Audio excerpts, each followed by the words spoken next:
नमस्कार, आप देख रहे हैं MP29 न्यूज़। मेरे साथ मैं हूं पन्नालाल बथम। जिले के कांग्रेस प्रवक्ता अजय सिंह ठाकुर से हम चर्चा करेंगे और आपको बताएंगे कि पर जो बैठे छोटे छोटे व्यापारी हैं उनको बार बार प्रशासन हटाता है और यह कहता है कि आपको वैकल्पिक व्यवस्था दी जाएगी, किंतु वो व्यवस्था नहीं होते हुए फिर वो वहाँ पर स्थापित हो जाते हैं और फिर उम्मीद ना होती है।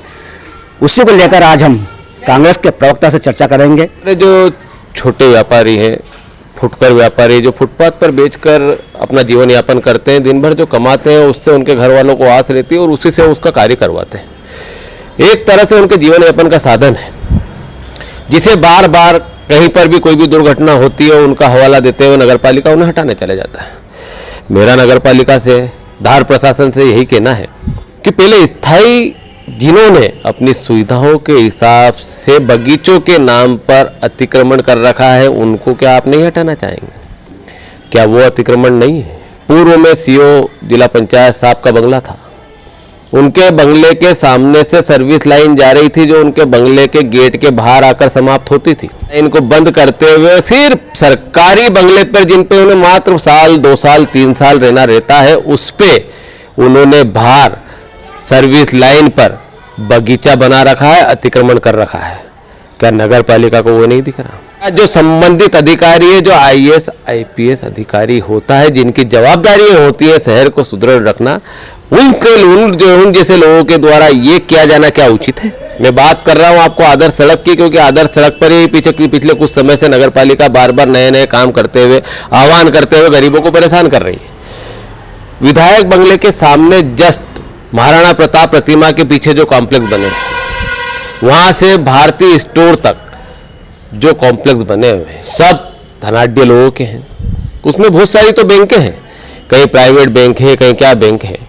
उनकी सबकी पार्किंग सर्विस रोड फुटपाथ को छोड़कर आदर्श सड़क पर रहती है। दिन भर आप वहाँ पर देखेंगे तो दिन भर वहाँ से वहाँ तक 4 व्हीलर गाड़ियों खड़ी रहती हैं, जिसमें आए दिन दुर्घटना का खतरा बना रहता है। अभी आपको ध्यान हो तो पिछले ही समय में हमारे सरस्वती नगर के टर्न से निकलते हुए एक हमारा युवा साथी माता के साथ निकल रहा था, एकदम ध्यान नहीं रहा, कार से टकराया और दुर्घटनाग्रस्त हो गया। इस तरह की घटनाएं इस आदर्श सड़क पर हो रही है, क्योंकि यहाँ पर लोग जो अपने बड़े लोग अपना व्यवसाय कर रहे हैं, उनके व्यवसाय के कारण आने जाने वालों को, ना इधर से जो 4 व्हीलर वाले बड़े वाहनों को जाने वाला कोई अंदर से निकलता हुआ दिखता है, ना अंदर से निकलने वालों को कोई 4 व्हीलर दिखता है। वो उनके द्वारा ठीक नहीं किया जा रहा है, उन पर कार्रवाई नहीं की जा रही। वहीं अगर हम आगे आ जाए त्रिमूर्ति नगर के, यहाँ इस एरिया में जितने होटल संचालक, जितने बड़े व्यवसायी है, जितने सब ने सर्विस रोड कवर कर रखी के बाद इनके जितने पार्किंग है, जितने वाहन है, इनके जितने साधन है, सब वहाँ रोड पर आ जाते हैं। उन पर नगर पालिका कोई कार्रवाई नहीं कर रही। वही अगर आगे आ जाए तो गार्डन संचालक हो, इनके गार्डन में जब कार्यक्रम होता है, दिन में हो या रात में, 2 ही साइड गाड़ियां इतनी लगी रहती हैं कि कभी कभी तो निकलना ही मुश्किल हो जाता है। उन पर कार्रवाई नहीं कर रहे, उनकी गाड़ियां इतनी ज्यादा लगी रहती है, जबकि गार्डन संचालक व्यवसाय कर रहा है, जिसको भी गार्डन किराए पे दे रहा है उससे रेंट ले रहा है। जब वो खुद अपना शुल्क ले रहा है तो इन सब की व्यवस्थाएं, पार्किंग व्यवस्था भी अपने अंदर करें, पर उसके अंदर कोई नहीं है।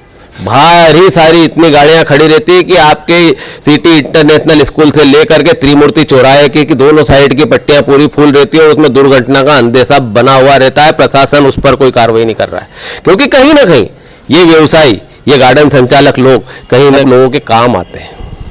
अब बेचारा हमारा गरीब वर्ग जो 2 जन की रोटी के लिए वहाँ सुबह से शाम तक धूप में तपता है, उसकी वैकल्पिक व्यवस्था नहीं कर रहे हैं। मोदी पेट्रोल पंप के सामने वाला जो लिंक रोड आपने बनाया था, जहां आपने टीन सेट की दुकानें बनाई थी, उन पर के यहाँ के इन लोगों को लाकर शिफ्ट नहीं कर सकते थे क्या आप?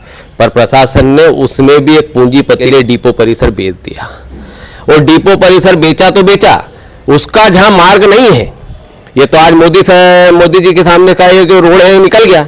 बरसों पहले तो स्कूल का एरिया हुआ करता था, ऐसे तो कोई मार्ग ही नहीं हुआ करता था, पर आज चूंकि वो मार्ग निकल गया तो उसको व्यावसायिक कॉम्प्लेक्स बनाने के लिए उधर से भी रास्ता दिया जा रहा है। और उसके रास्ता देने के नाम पर हमारे छोटे व्यवसायियों को जो दुकानें दी जानी थी, वो पूरी उनने आचार संहिता के नाम पर उखाड़ के फेंक दी, जिसका सारी का अजय सिंह ठाकुर ने परिषद के अंदर लिखित में विरोध किया था कि ये दुकानें गरीबों के लिए बनी है, ये नहीं निकलेगी। मोहन टाकीज और इससे लगी हुई पीछे की लेथ मशीन की और वो दुकानें जो डिपो के बीच में दुकानें हुआ करती हैं, वो सब दुकानें के उत्थान के लिए राजा साहब ने नगर पालिका से लीज पे दी जाती है, जिसका शुल्क जो आता है वो दलित समाज के बच्चों के लिए, उत्थान के लिए, उनके पढ़ाई के लिए दिया जाता है। पर चूंकि उसमें भी शासन के द्वारा उनको जमीन बेची गई है और शासन के लोगों का उसमें कहीं ना कहीं हिस्सा सद रहा है, तो उसमें भी उनको भी तोड़ने फटाफट चले जाते हैं बिना नोटिस दिए। यहाँ धार में जो कानून व्यवस्थाएं चल रही है, ये सब गरीबों को दबाने के काम के लिए चल रही है। नहीं होता। आप आदर्श सड़क आज देख ले, पूरी ये बड़े लोगों के उपयोग की सड़क हो चुकी है बेचारे। नहीं तो आज से पहले आदर्श सड़क के दोनों तरफ देख लीजिए कि फुटपाथ से लेके सर्विस रोड तक के अपने कॉम्प्लेक्स जोड़ रखे लोगों ने। आप यहाँ घोड़ा चौपाटी से चलेंगे तो आखिरी तक देखते हुए जाइए, सबकी पार्किंग है, सब कवर हो चुकी है, सारे फुटपाथ कवर कर चुके हैं। उस पर नगर पालिका का ध्यान नहीं गया, उसको आज तक तोड़ने नहीं गई है। बेचारे गरीबों पर हमेशा जोर दिया जा रहा है, जिसको कांग्रेस बर्दाश्त करने की स्थिति में नहीं है। आपको कार्रवाई करना है तो बड़े छोटे सब पे एक समान रूप से कार्रवाई कीजिए। अगर एक तरफा आप कार्रवाई करेंगे तो ये किसी भी दिन बड़ा उग्र रूप ले लेगी। धार की जनता इसे सहन नहीं करेगी, धार की कांग्रेस पार्टी इसे सहन नहीं करेगी।